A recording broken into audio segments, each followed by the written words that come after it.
Oh, the weather outside is weather. No, it is a little. I'm doing that singing to show you that it is the Christmas season. It may not be really pleasant sounding, but this is Jim the Keys bartender coming from Key Largo. I hope you guys are having a good day. I'm having a great day. We've had we had very intemperate, I guess, warm weather recently. Supposedly for our neck of the woods is going to cool off a bit, but I'm not going to talk about the weather anymore. You know, it's a bit warmer here than wherever you're from, unless you're from the mantle or the core of the earth, where it's 50,000 degrees. It seems like that sometimes, but we are in the middle of it. We're in less than a week away, and we have all the, I guess, this plethora of Christmas music all over the place. That's all we hear, right? On a lot of the stations, and down here, in at least in my household, we have Christmas music. We have Polish Christmas music because the wife plays a Polish radio station on our Alexa, and we're looking forward to it. We're all ready. I think we're prepared for the things we have to do. Not a lot of running to do around here. This is our busy week coming up in the Keys for tourists and all that. People escaping the mild weather. Yeah. There hasn't been any, generally temperature-wise. I know some of the extreme weather we had in the central part of the United States, but generally it's been, except maybe Maine, I think Northern California, you got a lot of snow. They said, as a matter of fact, they got all the snowpack they need for the 2021-22 season. And we here in South Florida seemed to be getting the rainfall that we need. Didn't it? So all in all, pretty good. It's easy, I guess, when you're listening to the news and all that everything is bad, especially with, you know what it is. Why do I have to repeat it? I think to this moment we can just forget about it, and the politics, the wars, disease, the economy in general. I guess that's always been happening. So we always kind of focus on it. There's always been bad times for people, and this time of year we just kind of focus on those things that we find comfortable. Last week I did that one show where I didn't curse, and I didn't see an uptick on it. Maybe I have to do it a couple times, but I don't think it's not a natural thing for me. I think when I'm expressing myself, a lot of times I gotta throw a shit or fuck or something like that in there. And not that I do that while I'm doing the podcast. Those, I use them as a modifier.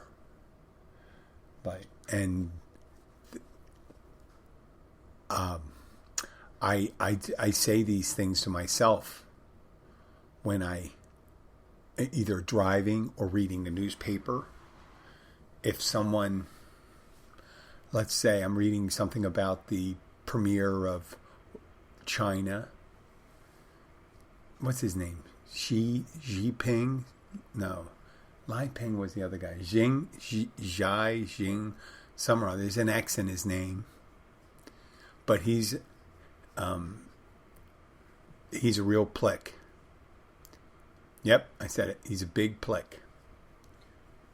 For those of you that can pronounce the R's, it's prick. All that stuff. And I'm not talking about world news. You could get that better on the BBC or Bloomberg, whatever your thing of choice. You can get all your news. Here I just I guess I allude to it. And I'm hoping that I don't think there's ever going to be a time where the news is just going to be full of happy news. And what kind of news would be that? I mean, happy news. You could be saying, well, we only do the happy news, and all of a sudden you drive down the road and all of a sudden you notice that a bridge you cross is gone.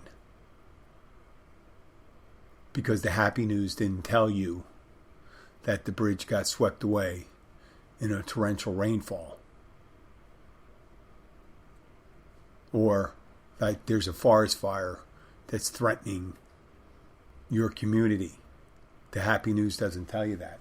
The happy news doesn't tell you that there's a blizzard on the way or there's flooding. So there is a service and requirement for the news, and it's just the way it is. It's going to tell you, that there's a flu epidemic, that there's horrible weather coming up, or that your daughter just can't seem to be out of the room while you're trying to do a podcast. And she's getting ready. She's getting ready 5 hours before she leaves. Okay. She's just, that's her in the background. I'm just doing it. Look, she's just doing that, and it's very distracting. I'm sorry. And I'm going to have her on tomorrow during the day. But we'll do the happy news today. Yesterday, the family unit, I had bought tickets for post-Christmas for a walking tour of the botanical gardens. It's Fairchild Botanical Gardens in, what's the name of I forget the name of the neighborhood. It's around Miami. It's not Coral Gables. It's hey hon, what's the name of the neighborhood we were in yesterday? Okay, she's not going to tell me that. She's talking to someone else. But it's a beautiful neighborhood. We went. Obviously, these light shows. It was a light show, and you buy these tickets and you take a tour, and it's beautiful. The nice thing about our neck of the woods is that everything is still in bloom. All the plants, and we go there, and there's all these beautiful lights and laser lights and things like that. They have these Christmas light shows at the other botanical gardens, but since it's wintertime, a lot of the foliage is dormant. I don't want to say dead because that's kind of negative. But I didn't have any expectations, and it's really interesting to think the wife asked for tickets for it, and I'm like, oh, okay, yeah, let's go. And that's a big thing for me because that's not what I would do.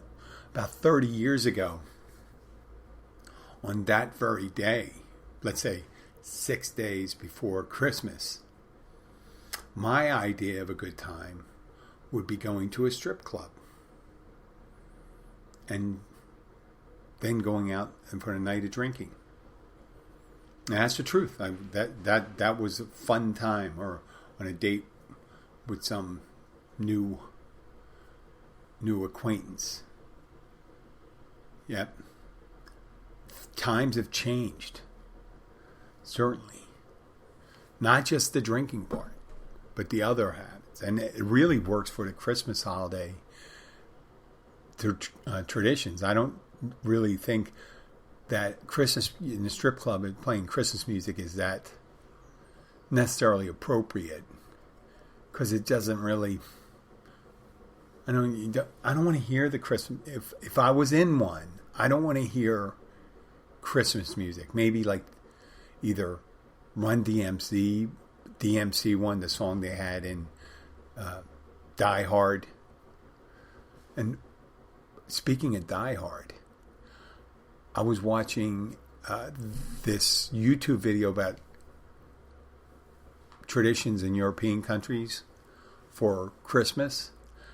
And the Polish one we were watching, this is a gentleman who's a transplant from Texas, and he married a Polish woman, and he lives over in Poland. He does YouTube videos about Polish traditions. And he said the two biggest movies, Christmas movies in Poland at this time of history, is Die Hard and Home Alone. I mean, I guess they're considered Christmas movies here because they take place during Christmas. And there is some Christmas thing to it, but there's, other than the killing of terrorists, or actually they were blackmailers, right? Hostage takers. I wouldn't technically call that a Christmas. It's a movie that takes place during Christmas. It's set during Christmas. But we went to the Fairchild Botanical Gardens in, it's not Coral Gables. I'm gonna get it. I'm gonna remember the name of it. It's, wow. Well, whatever. They have these. You have these all over the United States, these big cities, and I think it's really important to have these places because here we are in one of the hottest real estate markets in the world. And you got all these acres and acres of beautiful prime real estate. And it's going to be, I mean, there's got to be pressures, developers just eyeing it and saying, this is prime real estate. We could do so much right here and make so much money. So when I go and hand over money to a park like that, I understand there is a reason for it. There's a reason why it's so dear. If you think you're just walking through a garden and stuff like that, and you're handing over $35 a piece. Well, it's money well spent. I believe it's money well spent, and it was so nice. Very, very little holiday. It was more like a fairy garden. You know, fairy garden meaning like the little ones with the wings and things like that. Now, for the cruder mentions of fairy,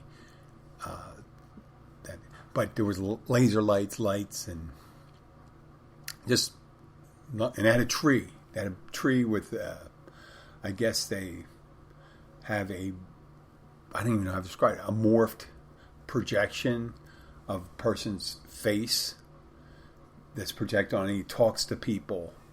It's a live person who has, it's just like a background like we use on social media where you can change yourself to a cat or a wolf or a talking can of soda.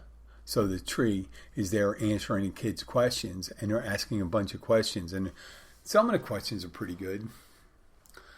And while we were sitting nearby listening to some of the questions, I realized they don't ask any tree pertinent questions. They didn't ask what's your favorite kind of structure, you know, which would be like a tree house or something like that. You can always say, well, they never gave the guy a good setup. You know, he's talking to the kids, but I guess he's doing all right. He has to interact with them. So, but I was getting all antsy, and my daughter's there, and she said, "Dad, don't say anything stupid." And I go, "That's my middle name. I got to say something stupid. That's just me. It's not. It's what I am. Part of my being." So I went up and I was waiting, and my wife raised her hand, and then she pointed over to me, and I said to him, "What's your favorite way for representing your familial relationships?" And he goes, "I don't understand." I said, "A family tree." And then he goes, instead of going along, "Oh, that's funny," or something like that, he goes, "Oh, I don't have family members like that." And that's not necessarily true. I know enough about biology that a tree comes from a seed, and a seed comes from another tree. So another tree would be the parent. And I should have explained to him and say, listen, and those other seeds that came off the tree would be kind of like your siblings. And any seeds you put out are kind of like your progeny, your children. But I realized when I said it, and no one laughed. Absolutely no one. I think some guy, another dad, just when I was walking by, I laughed. He goes, he understood. That's the uncool dad thing. The nerdy dad. But I didn't have the children either. I have my stepdaughter, but I didn't have. I could have done that if I had like when she was 6 and 7. That would have been perfect. We would have had a good old time with that. And there's a little display where you could walk in front of these. They had a little display of lights, and you walk in front of it, and they had different chimes going off, kind of like in the movie Big with Tom Hanks and Robert Loggia are playing on the big keyboard. And I took a video of that, and my daughter says, "You shouldn't be videotaping other people's children." And I go, "Oh, that is right. That is bad. That is bad graphics or a bad image. But you're here with me, and Abby's here with me." I said, "Why don't you go over there and do it?" But it was absolutely lovely. You go up there, the traffic isn't so bad this week. Next week is the real time. Though when I was traveling today, when I was traveling to do my spin class today, there was a decent amount of traffic. And the nice thing about the spin class in the gym, let me go over this for a while too. Ever since, it'll be 2 years this March when COVID really hit the U.S. and started affecting us here and all over the United States. But the gyms closed for a while, and then we reopened. We had to wear masks while we're in the gym. It's only recently, a couple months ago, where they made mask optional at the gym. And it's just starting to get back to the way it was, or getting close to the way it was before. But originally when I started back at spin class, there were 3, maybe 4 people. The most we could have was 8. Now I think our classes can go up to 12. I've had it over 21, 22 people in the size room we have. And that's the amount of bikes we have. And you go to bigger spin classes, they got, you can have 100, 200 people. Matter of fact, I went to a conference for fitness instructors, and they had a whole room, a giant conference room, full of brand new spin bikes. And it seemed to be, I think they said there were 300 people in that spin class, which was fun. And they had the big screens up, and they had the laser lights and all that stuff, and the music. And I think it was an hour and a half long spin class. A great workout. So today I went in, since I'm talking about it now, and I had maybe 7 students. And because it's my last class I'm teaching prior, because the gym is closed on Christmas Eve and Christmas Day. And Christmas Day is, it falls on a Saturday. I don't have a class, but Friday I normally do Christmas Eve. And that,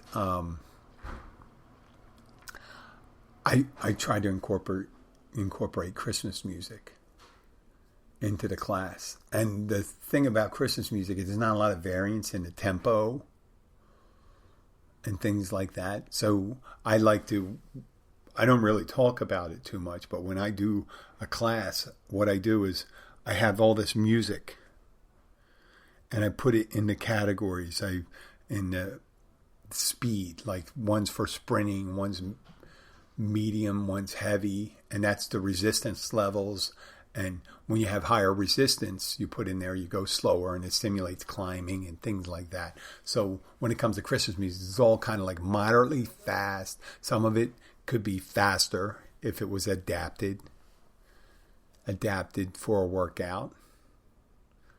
And I kind of mixed that in today. And I kind of, instead of building a playlist, for me, and this happens a lot of instructors, you make these playlists, these songs, you put them in a row and try to make them somewhat as if you're DJing, right? You want the music kind of blend together. You're not going to go immediately doing a blues song into a hard rock, right? You want to transition. And that's what I try to do. But I got rid of the playlist because I found whenever you make playlists, you have a tendency to favor some over the others because they're innately better for certain workouts. And so if you build like 25 playlists, I had 25 playlists, and the music would be, and I turned out that I would use 5 playlists more frequently. So what I did is I broke them up and I put them all into different groups of like, this is for sprints, this is for climbs, they're all different movements you do in spin. You don't need to know that thing. And this way I just put it together while I'm working out. I'm looking, we're going to do this now. And I look at the kind of people that are in class and I'm see are they working out? Are they tired? Then I can go into this movement. This is too many sprints, this is too many climbs. And I try to do it to kind of be original. Like a podcast, trying to be original and say, hey, this guy talks a lot about this one particular thing. That would be interesting if I had one of those mild form of autism, the whatever that syndrome is, Asperger's syndrome. And I was fascinated with trains, and all I would talk about is trains. And say, this guy fucking talks about trains all the time. This is why I just saw a train today, and this train was a diesel train, and this one was electric. Oh, this one is a coal train, a steam train I saw in it. Yeah. I'm sure there's a couple, if I'm going to go and Google it, I'm sure there's a couple podcasts about trains. There's podcasts about mechanics and biomechanics, people that restore cars. ASMR podcast. Here's the AM. This is me drinking coffee.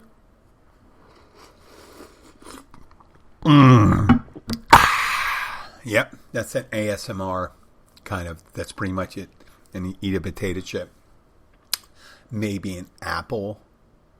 What's another thing? Popcorn. There's all sorts of podcasts and stuff like that for people with, there was always a time that certain people were just fascinated by certain particular narrow subjects. One particular subject. It's like, there's probably a booby podcast where guys talk about women's breast. That would probably be a really good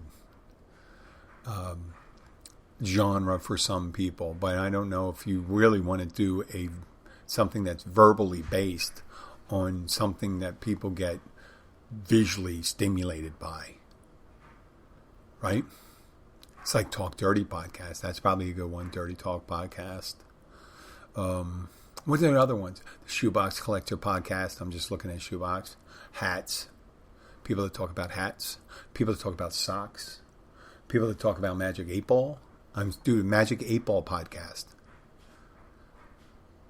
Where people ask questions and just read it. Okay, the Magic 8 Ball says, rarely. Oh, that's exciting. Or there's the How to Take Care of Your Laptop podcast.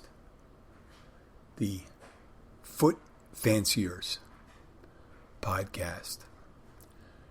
And I am certain that because of the numerous, and we've done these statistics prior to this, that each one of those things, there is one that focuses on it.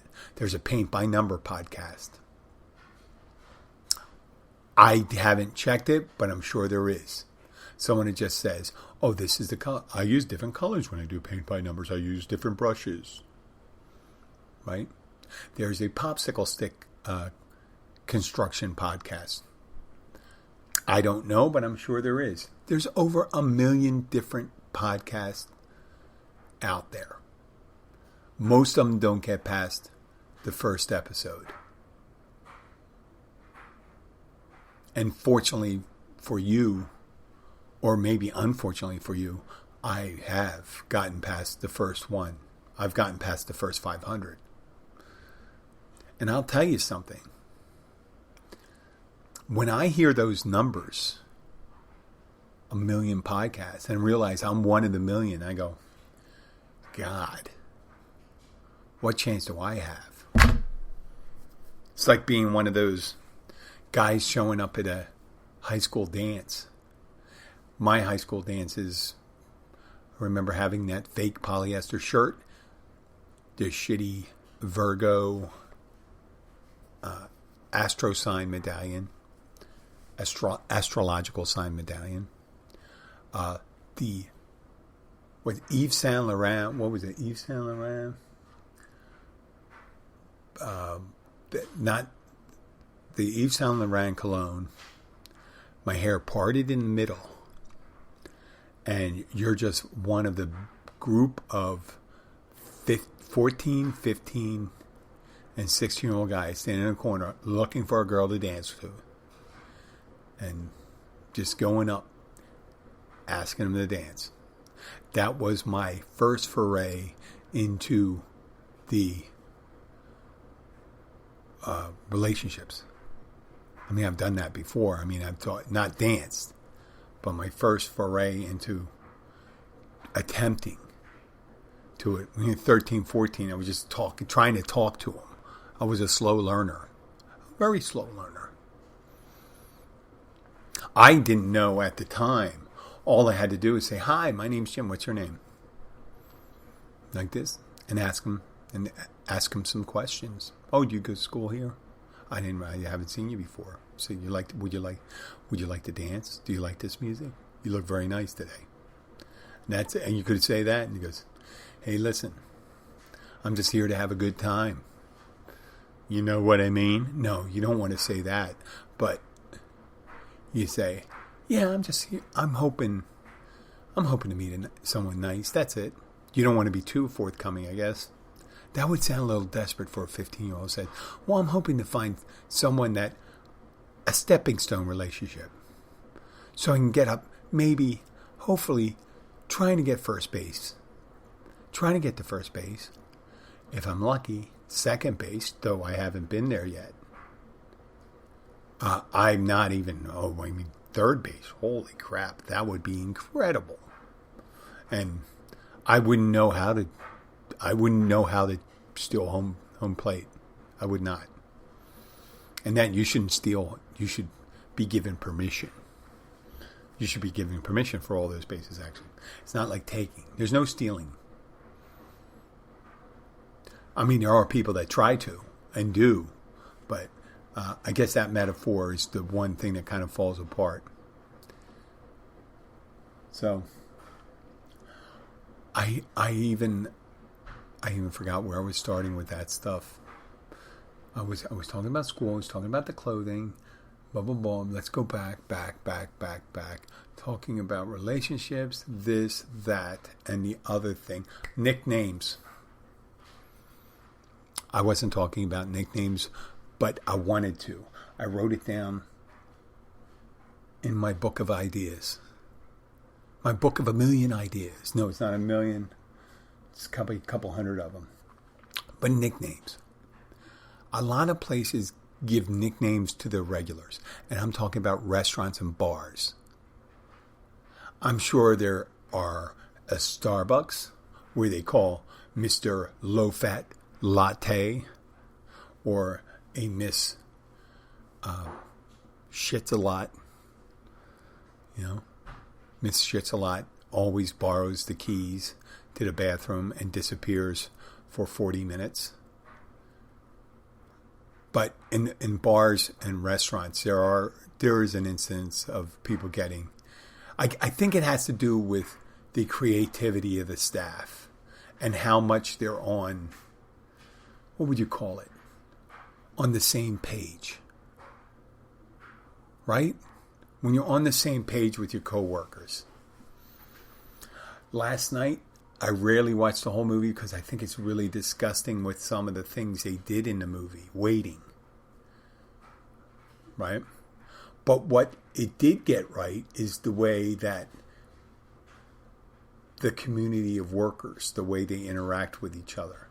You got front of the house and back of the house. Different routines they get together. There was one thing, an ongoing game they played, and it was the guys. And the guys try to show their private parts to another guy without them knowing ahead of time. So they would walk in and look. And then, depending on how much exposure they looked at it, how long, what they were doing, they would kick them in the ass from 1 to 5 times. And they had different names for it. They had the bat wing, the goat, and all that stuff. And it was pretty interesting. But that idea, I have to say, in the 80s, that happened way before that movie came out. And in the 80s, I lived in a fraternity house. And we didn't necessarily do it in our fraternity house, but a friend of mine at another fraternity house would tell me about these routines they would do to get guys to look at their junk. And they had one of them was the watch, and the other was the broken thumb. And let me tell you a couple. The broken thumb. The broken thumb was when someone would take their manhood and put it in their hand and hold it with capping it with the other one. And sometimes guys are a little more creative, would get ketchup or things like that and put it around it. And it would just go, and scream real loud. And they say, come here, come here. And he said, listen, I think I broke my thumb. And someone could you take a look at it? I'm afraid to look at it. And the person would uncover it, and it would be, I'm not going to go into details of it because you all have imaginations. That was the broken thumb. And the guy could get up real close. The closer they got to it, the better. And you just say, hey, and just say, I can't believe you're looking at my thing. And the other one was a watch, the brand new watch. That was really kind of interesting. And that was where a guy would take his manhood, kind of stretch it over his hand, a wrist. And if they were really creative, they would draw a little face of a watch on it. And people would go and say, hey, listen, I got this new watch. You want to take a look at it? Now, where your hand was should have gave the person whenever you see your arm real low, you should have said, hey, I think there's a chance someone's going to be showing me their dick. Well, and you'd stretch it over and you'd look down and say, hey, check out my little watch. And look at, hey, you're looking at my dick. Yep. That's immature. And the nice thing about that, in the non-Me Too movement thing, is that guys did it to guys. And they're usually in the same community of gross guys, which made sense. Now, the other behaviors were toxic. I don't think necessarily guys doing that to each other is necessarily that bad. Now, when you incorporate it to someone else, I think that's horrible. Like if you have someone that's unwittingly not participating in it. If you walk in and you get a room in a fraternity house, if you're living in a room in a fraternity house in the 1980s, if you don't see someone's dick without wanting to see someone's dick, then you haven't really lived in that house. On a regular basis, I used to I'd get up early in the morning just so I can have the bathroom to myself and no one would come in there, just so I can shave, shower, take care of my business. No reason to go through all the details. You know what happens in the bathroom. But sometimes when we were shaving, there was a friend of mine, he would get up early too. He was an early riser. I never understood because he'd go to bed around 1 o'clock, 1 and 2 o'clock, and I'd be up at like 5:30. And the guy would get up and he'd sit. The toilet was about 1 foot from the sink on the floor I was living on in the fraternity house. And there was about 8 guys on each floor. So it's not too crowded, guys aren't always in the bathroom taking time. If it was girls, eight girls to a bathroom, I guess that would be incredible in the 80s because of all the blow drying and all that stuff. But I'm there shaving and brushing my teeth. And the guy come in to take a shit. And he'd sit there and he goes, hey, hi, Jimmy, how you doing? And I'm like this. I've never seen anybody that comfortable. And I was in the Navy. Oh, my God. You just go in and take care of your business and you go out. This guy's having a conversation with me, he's taking a shit. That's not something I ever got comfortable with. Having a conversation with someone while they're taking care of business. The only thing grosser than that, if the guy came in and I said, hey, listen, I know you're taking a shit, but I just came in and masturbated in the sink. That would be worse, wouldn't it? Merry Christmas, everyone. I know that's a horrible thing. But I don't mean to gross you out. I know it's a gross episode, but you know what? I am a bartender, and they work out. Oh, this could be it. I'm going to pause this for a second. This could be the guy I'm waiting for. I'll be back. Recording. Okay, yeah, that was not the man of my dreams. That was a man I was waiting to give me a call for a loan signing, which is fortunate because this is the time that I was preparing to end the show. I'd like to thank everyone for downloading. I'm still looking for that 100,000 downloads before the end of the year. It's going to change. It will change the makeup of the show. It won't change the contact. It can change the quality. It could change the presence of other people on the show because the more listeners, the more resources we have. And that's what I want. And I'm not going to ask you to go on to Patreon and give me money and all that stuff. I'm going to go pure numbers. Pure numbers. With the quality of the conversation. With the fake dick watch and all that stuff. Yes. It's innovative, isn't it? But those numbers, and I'm not going to say, listen, I'll promise you one thing. If this show has great success, you'll hear this from thinking, it will not change me. It will change me. Do you want to see why it changed? You'll see. I'll be drinking from big-ass jewel-encrusted chalice during the show. Once you get that, and I'll do a live feed. And I'll do it from someplace interesting. I'll do a live video feed. But keep on downloading them. I'm looking for that 100,000 before the end of. I know it can happen.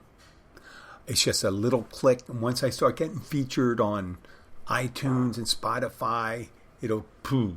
And it's already, you know what? We did get listed in number 4 bartending podcasting. Yes, I know that's a big deal. I appreciate it. But we got to move. You know, that's why the windshield is so much bigger than the rear mirror, okay? Because you want to see where you're going. You don't have to see where you've been. Okay, this is Jim. I'll probably be back later. I'll talk to you later.